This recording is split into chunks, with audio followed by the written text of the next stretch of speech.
Subduksiya prosesi nədir?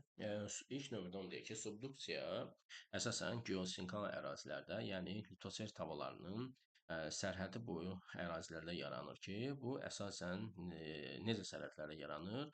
Materiklə okean tipli litosfer tavalarının toqquşması zonasındakı, hansı ki, okeanın materikin altına gömülmə prosesi və biz buna subduksiya prosesi adı veririk. Belə ki, biz də doğru mətləbimizə baxaq. Ərazidə qırışıqlığın yaranması xeyr, bu olmadı. Materik bir tavalarının toqquşması, dediyimiz kimi materiklə okean tavaları toqquşmalı idi burada. Okean tavalarının ayrılması xeyr, bu da yanlış bənd olacaq. Və okean tavasının materik tavasının altına batması, bəli, əsas burada proses kimi biz bunu okean tavasının materik tavasının altına batmasıdır ki, biz buna subduksiya adı verəcəyik. Digər bəndimizdə də materiklə okean tipli tavanın bəli, bu toqquşma prosesi yəni konvergent proses adlanır. Yəni bizdə amma subduksiyanı soruşub. Subduksiya isə əsasən dediyimiz kimi okeanın materik tavasının altına gömülməsi deməkdir və doğru bəndimiz də gördüyünüz kimi okean tavasının materik tavasının altına batması olacaq.